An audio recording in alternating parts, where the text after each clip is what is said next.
Sahabat nanya kepada Rasulullah, wahai Rasulullah, tolong berikan aku amalan doa. Hadis Ibnu Majah. Apa kata Nabi? Kul Allahumma inni as'aluka al-'afwa wal 'afiyah fid dunya wal akhirah.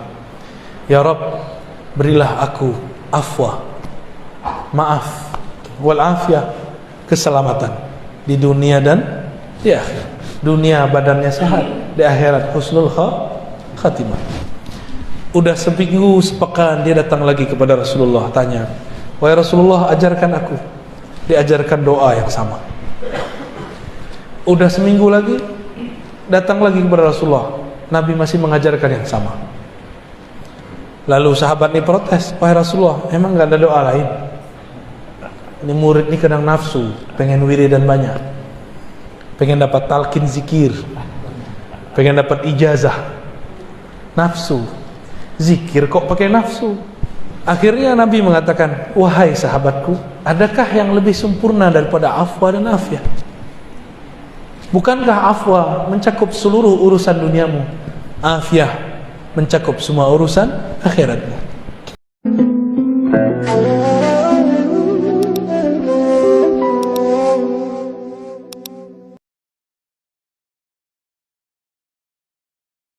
Assalamualaikum warahmatullahi wabarakatuh. Alhamdulillahilladzi hassana wujuhana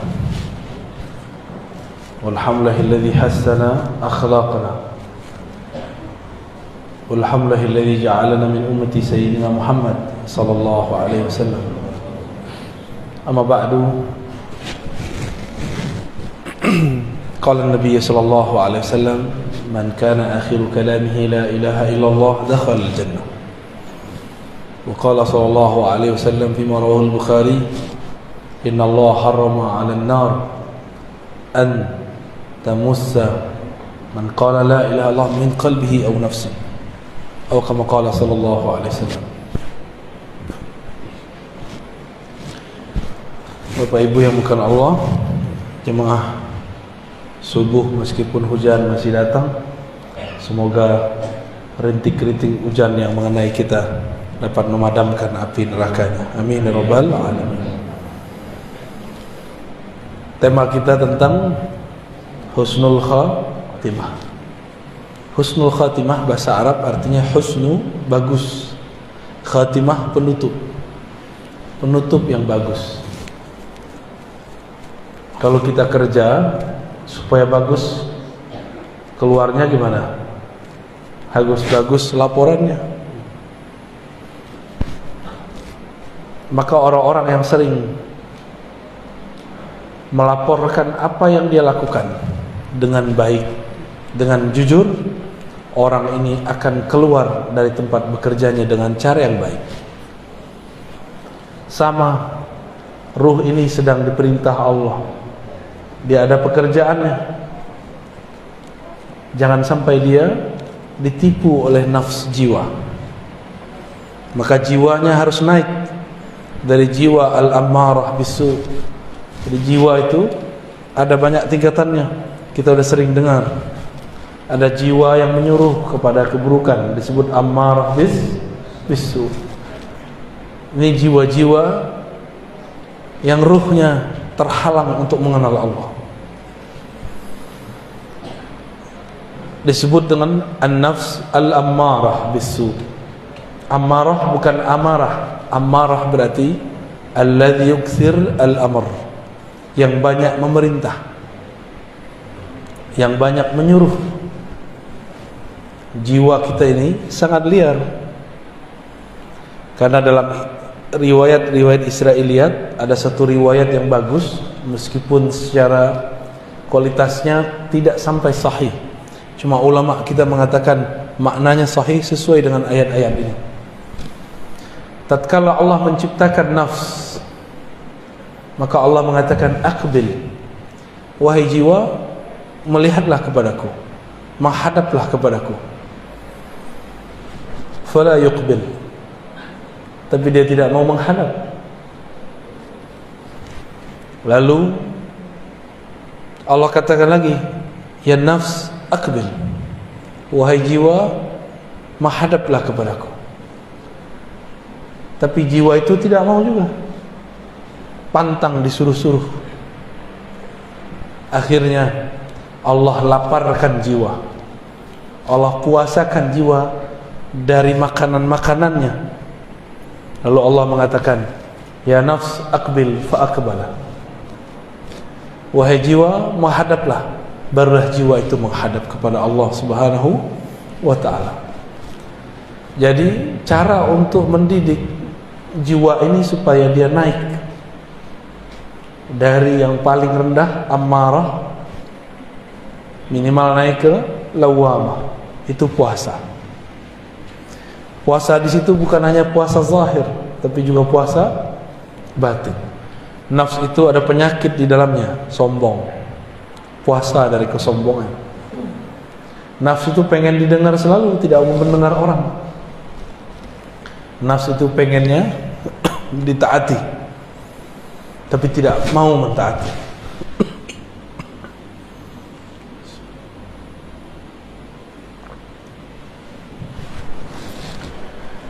Lalu nafs ini punya poros. Ada raja di dalam dirinya bernama qalbu. Jangan sampai nafs ini menjadi rajanya qalbu, tapi qalbu harus menjadi rajanya nafs. Bagaimana caranya? Karena qalbu ini tempat Allah memandang, maka lakukanlah seperti Allah pernah dulu melakukannya. Puasakanlah jiwa, puasakan dia dari memandang yang tidak benar, puasakan dia dari mengatakan hal-hal yang tidak benar. Maka jiwa nanti akan patuh kepada qalbu. Banyak-banyak puasa. Puasa zahir dari makan, minum, juga puasa batin. Nabi mengatakan, wa idza kana yaumu ahadikum, yaumu shaumi ahadikum falyakul, wa idza kana, apabila yaumu shaumi ahadikum, ya, hari kalian berpuasa, lalu ada orang syatamahu aw qatalahu, falyakul inni shaim. Ada orang ngajak dia berantem, katakan inni shaim, aku sedang berpuasa. Berarti puasa di hadis ini apa? Hadis Sahih Bukhari. Puasa emosi. Puasa emosi. Nabi itu sangat mengerti kondisi jiwa. Maka Nabi mengatakan, jika kamu marah dalam keadaan berdiri, duduklah. Jika dalam duduk marah, maka tidurlah. Itu sebabnya saya kalau ceramah, saya memilih bersandar, ya, supaya tidak, emosinya tidak meluap-luap. Ya, silakan para satis dicobain. Ya, cobain kalau ceramah itu bersandar. Maka kita nafsnya sudah disandarkan, tinggal yang bicara kolbunya, lidahnya dipinjam sebentar. Tapi kalau sudah begini, lain ceritanya. Gelarnya jadi keluar. Saya doktor, saya LC, lulusan apa tuh? Lulusan Ciputat. Ya, lama di Kairo. Itu istilah baru yang saya dapat di Medan dari Dr. Thohir, alumni Kairo ini, alumni Mesir ini. LC kata dia lama di Kairo.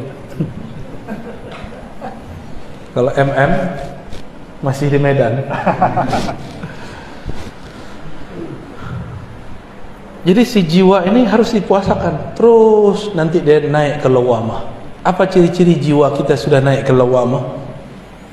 Kita suka menyesali perbuatan. Maka ahwal, kondisi yang terjadi pada orang yang sudah naik ini namanya muhasabah. Apa namanya? Suka menghisap dirinya, bukan menghisap orang lain. Suka menyalahkan dirinya, bukan menyalahkan orang lain. Lawamah itu dua, ada lawamatu ghairi, dia mencaci maki orang lain, itu syaitan. Syaitan itu dikeluarkan dari surga, yang disalahkan iblis, yang disalahkan Adam. Iblis keluar dari surga, yang disalahkan siapa? Nabi Adam. Lalu justru dia diusir karena dia tidak patuh kepada Allah. Ketika Nabi Adam pun juga diusir dari surga, beliau salahkan siapa? Dirinya sendiri. Ini beda Bani Adam yang ruhnya hidup dengan Bani Syayatin. Bani Syayatin ini bisa manusia, kan ada Syayatinul Jinni wal Ins, keturunan atau pengikut setan. Apa aja disalahkan orang, nggak pernah menyalahkan diri. Oh, ini banyak ustadz sekarang begitu. Banyak dai sekarang menyalahkan orang di luar, menyalahkan kelompok di luar. Gunung Semeru meletus, yang dia salahkan orang Semeru. Oh, orang Semeru tuh nggak ibadah itu, banyak maksiat tuh. Jangan begitulah. Kalau Anda tidak sanggup membantu mereka, jangan sakiti hati mereka. Sinabung dekat sini kan? Oh, di bawahnya banyak orang kafir. Kalau engkau tidak mau bantu, uskut, diam aja. Karena untuk membantu tidak mesti dia seorang muslim. Membantu antara manusia dan manusia ini adalah hal yang wajib. Karena Nabi memahami ayat Allah jadikan kamu berkabilah-kabilah, bersuku-suku, lita'arafu, supaya kamu berkenalan. Salah satu penyakit jiwa itu adalah merasa dirinya baik. Itu satu. Yang kedua, merasa sukunya terbaik. Hati-hati ya. Ini kita ini nggak tahu sebenarnya suku orang Medan ini banyak ya. Di Medan ada Melayu, ada Batak, ada Minang, ada Jawa, ada Mandailing. Itu masuk Batak ya? Batak sendiri masuk Batak ya. Kirain nggak mau disebut Batak ya. Ada suku Melayu Aceh, Melayu Delhi, ada Melayu Riau, Melayu Jambi, banyak sekali. Kalau kita ini merasa lebih baik dari orang, berarti nafsiyahnya lebih tinggi ya. Jadi misi Rasulullah itu menghancurkan perasaan kibir. Jadi nafs al-ammarah tadi dia punya karakter dia merasa lebih baik dari orang. Jadi kalau kita duduk di sini merasa lebih baik dari yang di samping, berarti nafs ammarahnya masih aktif. Harus dipuasakan, harus dihantam dengan puasa. Kalau sudah naik ke lawamah, dia sering muhasabah. Hasibu qabla an tuhasabu, mutu qabla an tamutu. Hisaplah dirimu sebelum kamu dihisap. Matikan dirimu sebelum kamu mati. Maksudnya bayangkan kalau kita mati, apa yang akan kita bawa? Pertanyaan di alam kubur tidak aneh-aneh. Cuma man rabbuka, man nabiyuka. Siapa Rabbmu? Tidak ditanya pernah bangun masjid, tidak, enggak ditanya. Enggak ditanya hafalannya berapa. Enggak ditanya tahajudnya banyak atau tidak. Yang ditanya siapa Rabbmu? Kamu tahajud untuk siapa? Kamu bangun masjid karena siapa? Kamu sekolah karena siapa? Kamu ngajar, kamu belajar untuk siapa? Untuk debat. Berarti kamu bukan bagian dari ahlullah. Jika ini muhasabahnya sudah rutin, nah inilah thariqahnya Imam Al-Harith Al-Muhasibi, Imam Salafus Saleh ya, Imam apa? Salafus Saleh.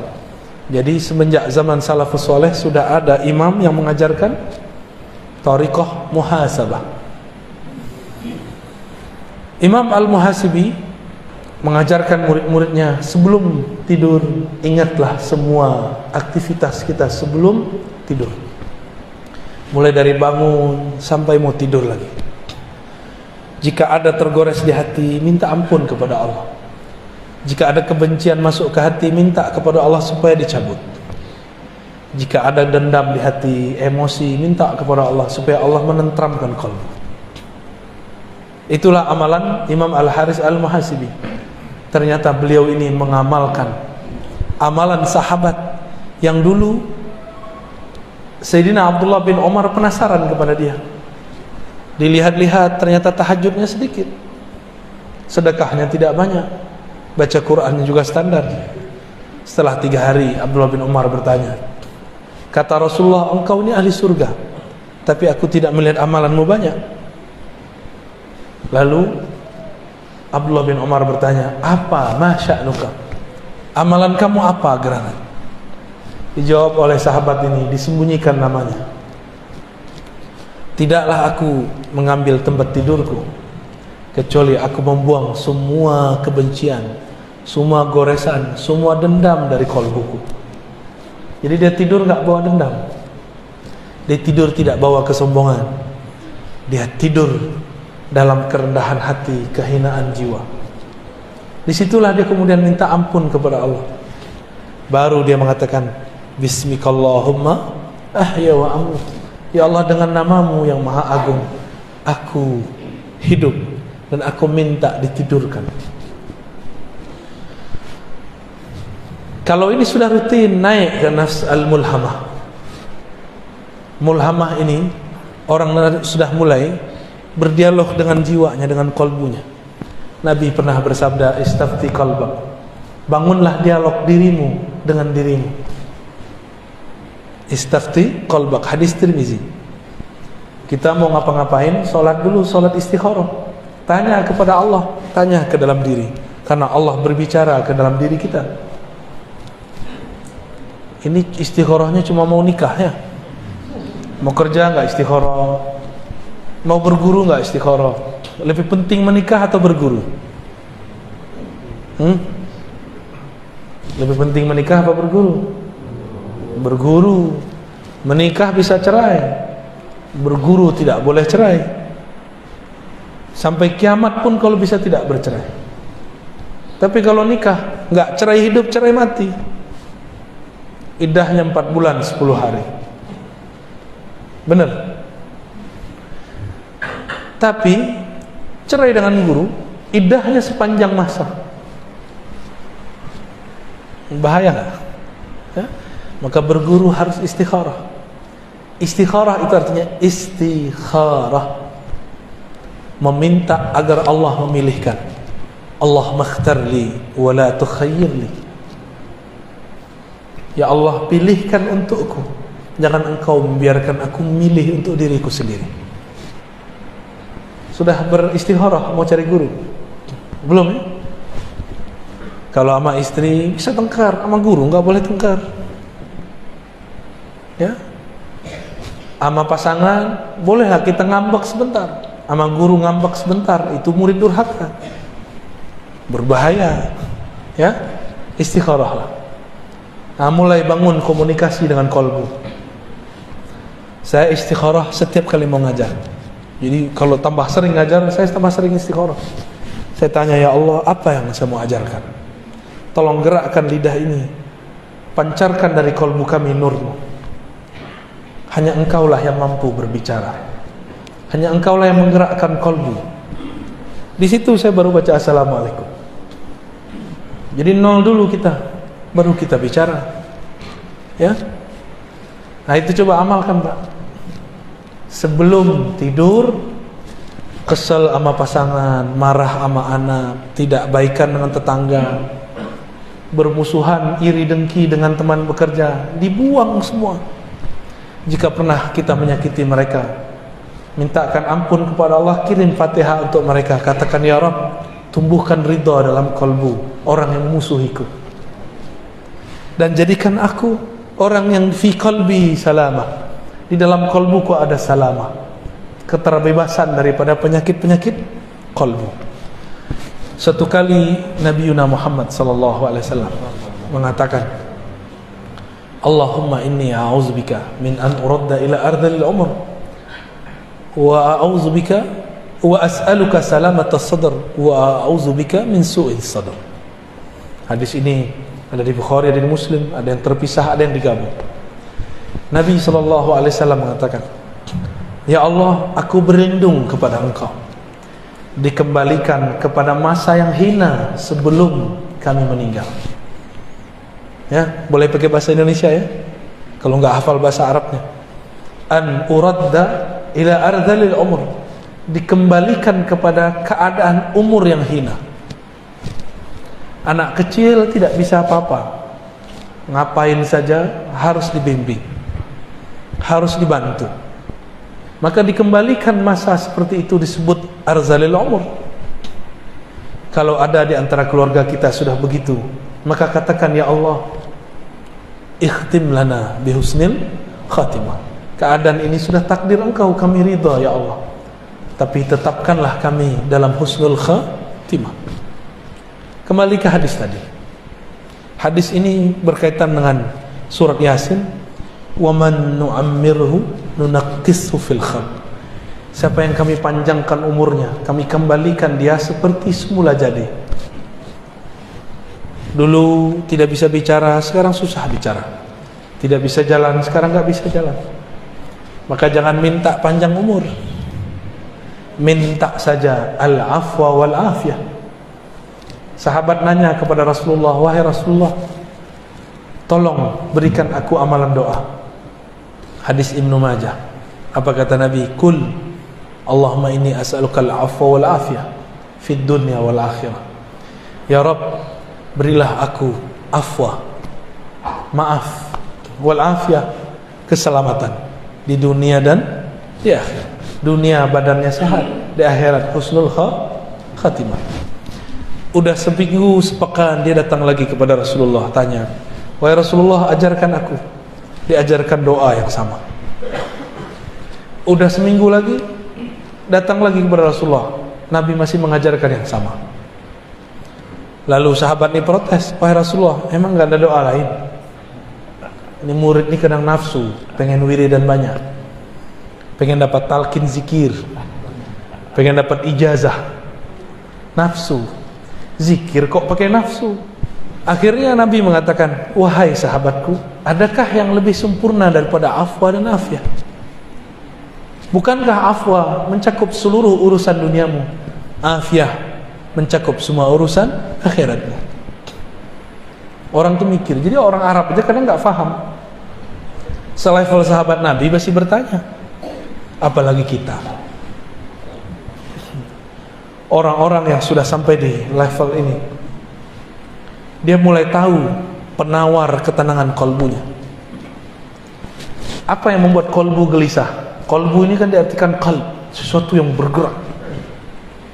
Dia hanya bisa bergerak dengan tenang jika dia menyebut nama yang menggerakkan kolbunya. Siapa yang menggerakkan kita? Allah. Maka disebut di kolbunya Allah, Allah. Baru kolbunya tenang. Anak kecil mainannya ketinggalan, nangis ya?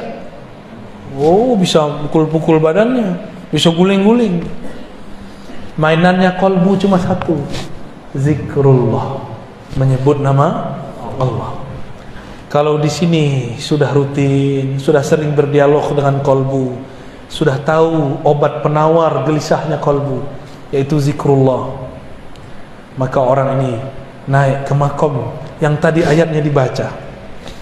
Ya ayyatuhan nafsul mutmainnah, wahai jiwa yang sudah tenang dalam berzikir menyebut namaku, wahai jiwa yang sudah sering dipuasakan, wahai jiwa yang sudah sering dimuhasabahkan, wahai jiwa yang tidak menyalahkan selain dirinya, wahai jiwa yang merasa dirinya rendah, irji'i ila rabbiki radiyatan mardiyah. Sekarang kamu dapat tiket pulang, diundang langsung oleh Rabbul Bariyah dengan penuh ridha dan mardiyah. Itulah kondisi orang yang sudah mantap di kalbunya nama-nama Allah. Inilah beruntungnya kita. Di negeri ini banyak ulama-ulama mengajarkan kan zikir kalbu. Banyak enggak? Banyak. Cuma setan tidak akan pernah diam. Dia nanti akan buat konspirasi. Kalau belajar zikir gila, kalau belajar ini, belajar itu, nanti nggak sholat. Itu biasa, itu setan. Anehnya, setan ini kan punya wali. Walinya kadang-kadang seorang dai. Si dai ngomong, nggak usah belajar tarekat, zikir, nanti gila. Hati-hati, ya, hati-hati. Orang gila karena pekerjaan, orang gila karena masalah jodoh, orang gila karena masalah dirinya sendiri itu lebih banyak daripada orang yang gila karena belajar zikir. Orang gila karena belajar zikir karena aslinya dia gila. kawan saya masuk kampus gila, karena ditanya terus sama dosennya, kapan kau selesai? Gila dia. Maka saya nggak mau tanya lagi mahasiswa saya kalau dia nggak selesai-selesai. Saya cuma tanya yang tenang-tenang ya, kamu tulis yang tenang-tenang, yang damai, jangan kepalanya pusing kalau nulis, nanti gila ente. Alhamdulillah mahasiswa saya aman, tapi kawan saya sudah gila.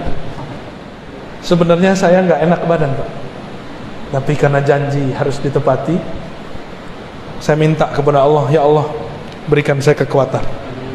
Tapi nanti Jumat saya nggak kuat lagi, maka cuma 2 ini, pagi ini dan waktu duha, insya Allah. Nah, jadi kalau mau husnul khatimah, apa yang dilakukan? Jangan salahkan orang lain, sering puasa, salahkan diri. Yang kedua, sering-sering muhasabah. Yang ketiga, sering ajak diri kita berdialog. Lalu belajar zikirlah kepada ahli zikir. Kalau sudah begitu, nanti dapat undangan.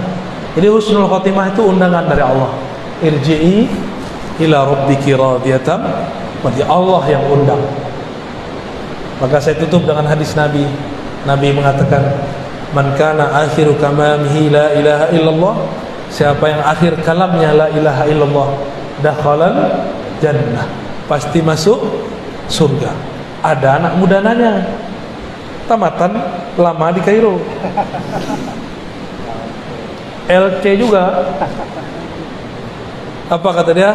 Buya, Nabi sebelum meninggal enggak baca la ilaha illallah, baca ummati ummati. Itu husnul khotimah, masu'ul khotimah. Ya salah. Itu yang nanya setan apa dia ya? Tapi bagus. Bagus itu pertanyaan. Kira-kira gimana Pak? Nabi sebelum meninggal enggak baca la ilaha illallah, baca apa? Ummati. As-salah, as-salah. Ittaqun nas, ittaqullah fin nisa. Ittaqullah fis salah. Itu apa? Itu cara menjaga la ilaha illallah. Nabi itu, dia dan Allah sangat dekat. Kalau sudah dekat tidak perlu sebut menyebut. Saya dengan Dr. Thohir, karena sekarang jaraknya cuma 1 jengkal, nggak perlu saya bilang Dr. Thohir tuh orangnya, saya nggak ngomong begitu, karena dia udah di samping. Tapi kalau orangnya di luar, saya omongin, si dokter tuh yang lama di Kairo. Saya ngomong begitu. Tapi kalau orangnya di samping, perlu gak? Dulu kalau kita cinta seseorang, kalau belum ketemu kita sering sebut namanya, cari-cari nama dia di Facebook, cari-cari nama dia di Google, cari-cari nama dia di sosial media, cari-cari nama dia di kalangan teman-temannya, kirim-kirim salam. Bener? Mirip-mirip begitulah. Orang kalau sudah cinta, sering-sering sebut nama. Kalau sudah menikah, masih begitu nggak? Enggak. Ya, nggak perlu lagi sebut-sebut nama. Yang punya nama sudah bersama saya. Kalau orang sudah dekat kepada Allah, zikirnya bukan lagi menyebut, zikirnya memandang. Zikirnya dipandang oleh Allah Subhanahu wa ta'ala.